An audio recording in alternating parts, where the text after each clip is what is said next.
Hi friends, welcome to Nisha's mind tiles.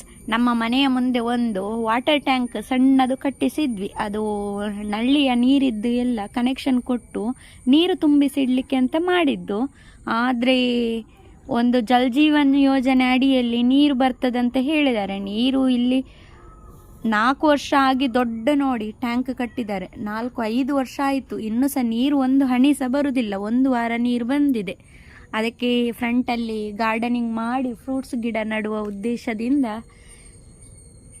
ತುಂಬ strong ಮಾಡಿ ಕಟ್ಟಿದ್ದೇವೆ ನೋಡಿ. ರಾಡ್ ಎಲ್ಲ ಹಾಕಿ ಮತ್ತು ಜಲ್ಲಿ ಈ ಥರ ಎಲ್ಲ ಹಾಕಿ ಸ್ಟ್ರಾಂಗ್ ಬೇಸ್ ಎಲ್ಲ ಹಾಕಿ ಕಟ್ಟಿದ್ವಿ. ಡೆಮಾಲಿಷ್ ಮಾಡಲಿಕ್ಕೆ ತುಂಬ ಬೇಜಾರಾಯಿತು.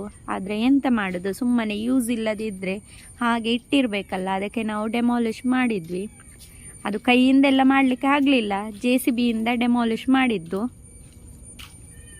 ಇದು ಎಲ್ಲ ವೇಸ್ಟ್ ಎಲ್ಲ ತೆಗೆದು ಇನ್ನೆಲ್ಲ ಸರಿ ಮಾಡಬೇಕು. ಬೇಸಿಗೆ ಎಲ್ಲ ಬ್ಲಾಕ್ ಕಟ್ಟಿದ್ದೇವೆ. ಆ ಬ್ಲಾಕ್ಗಳಿದ್ದು ಎಲ್ಲ ಸ್ವಲ್ಪ ಸಿಮೆಂಟ್ ತೆಗೆದು ನೋಡಿ ಅಪ್ಪ ಮಾಡ್ತಿದ್ದಾರೆ.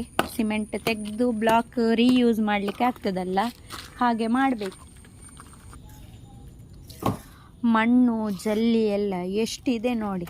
ಇಲ್ಲಿ ಕ್ರೋಟನ್ ಗಿಡ ಎಲ್ಲ ಚೆಂದಾಗಿತ್ತು, ಈಗ ಎಲ್ಲ ಮುರಿದು ಹೋಯಿತು. ಆಮೇಲೆ ಗೋರಂಟಿಗೆ ಇತ್ತು, 2 ಒಳ್ಳೆ ದಾಸವಾಳದ್ದು ಗಿಡ ಇತ್ತು, ಕಷಿ ಪರ್ಪಲ್ ಕಲರ್ ಮತ್ತು ಆರೆಂಜ್ ಕಲರ್ ಇದ್ದು. ಇಲ್ಲಿ ನೋಡಿ ದೊಡ್ಡ ಹೊಂಡ ಆಗಿದೆ. ಅದಕ್ಕೆ ಸ್ವಲ್ಪ ಅದರದ್ದು ಜಲ್ಲಿದ್ದು ಪೀಸ್ ಎಲ್ಲ ಇದ್ದದ್ದು ಹಾಕಿದ್ವಿ. ಇಲ್ಲಿ ಗೇಟ್ ಹತ್ರ ಸಹ ನೋಡಿ ಒಡೆದೇ ಹೋಯ್ತು ಎಲ್ಲ ಕೆಲವು ಜಾಗ. ಇದು ಎಲ್ಲ ಸ್ವಲ್ಪ ಸಣ್ಣ ಪುಟ್ಟ ರಿಪೇರಿ ಎಲ್ಲ ಮಾಡಬೇಕಿನ್ನು. ಇದೊಂದು ಕೆಂಪು ಕೇಪುಲ ಹೂ ನೋಡಿ, ದೊಡ್ಡ ಪೊದೆಯಾಗಿ ಇದು ಗಿಡ ಆಗ್ತದೆ ಕೇಪುಲ.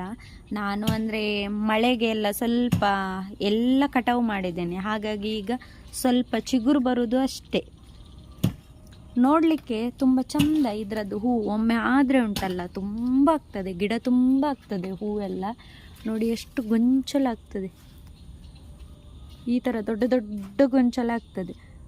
ವರ್ಷ ಸಹ ಗಿಡ ಫುಲ್ ಆಗ್ತಾ ಇತ್ತು. ಇದು ಗಿಡ ತುಂಬ ದೊಡ್ಡದಾದ್ದರಿಂದ ಗಿಡ ಎಲ್ಲ ಕಟ್ ಮಾಡಿದ್ದೇನೆ ನೋಡಿ. ಇದು ಎಲ್ಲ ಕೆಳಗಡೆಯಿಂದ ಈಗ ಇಷ್ಟು ಚಿಗುರು ಬಂದದ್ದು, ಸ್ವಲ್ಪ ಮೊಗ್ಗೆಲ್ಲ ಇದ್ದದ್ದು ಬಿಟ್ಟಿದ್ದೇನೆ. ಎಷ್ಟು ಖುಷಿ ಆಗ್ತದೆ ನೋಡಿ ಹೂ ನೋಡುವಾಗ. ಇವತ್ತು ಎಲ್ಲ ಅರಳಿದೆ, ಅಲ್ಲಲ್ಲಿ ಒಂದೊಂದು ಮೊಗ್ಗಿದ್ದಾವೆ. ನಾಳೆ ದೇವರಿಗೆ ಇಡಬೇಕಿದನ್ನು.